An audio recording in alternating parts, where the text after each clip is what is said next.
That's one of the symptoms that we're going to be going over on the top 5 problems on this 3rd generation Chevy Equinox. And the last one potentially could leave you stranded and put you in danger. For the first problem, let's talk about the starting issue. Whenever your vehicle won't start, one of the first things people think of is they need a new battery, and that's not always the case. If you replace the battery and you're still getting the symptoms, it could be something else, such as the alternator, starter issue, and in this vehicle, maybe even a BCM electrical problem. So before you replace the battery, you want to make sure that that's actually a problem.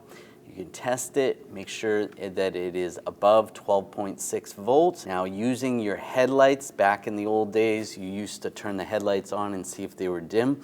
With the new LEDs, they don't take that much voltage, so they can light up just as bright even if the battery is pretty much junk. So don't use that as a good indicator whether you need a battery or not. Next, we're going to be talking about a squeaking or squealing issue. Now, there's many different components that can give you some of these symptoms. You could have something going on in the AC system or even the turbo system, but most of the time we're noticing it coming from the serpentine belt area.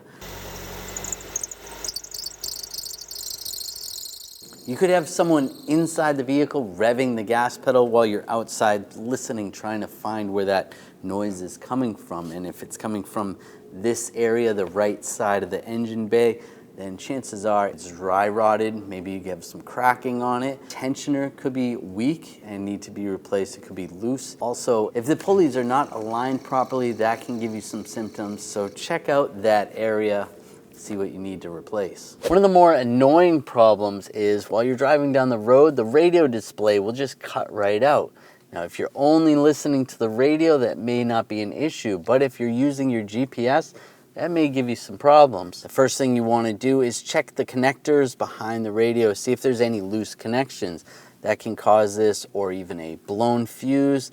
Could be a software glitch or even an actual hardware issue where something has to be replaced. But a good place to start is the back side of the radio. Check those connectors, see if there's anything loose there.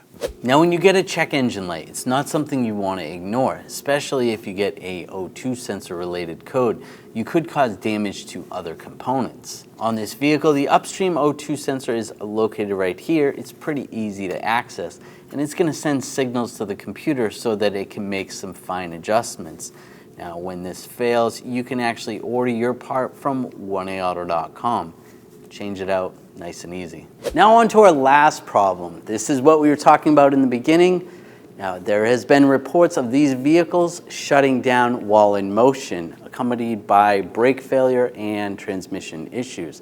This could be an engine wiring harness issue or something related to the computer. And if this is happening to you, you want to safely pull off the side of the road using your hazard switch, and then you're going to have the vehicle towed and have it diagnosed by a professional.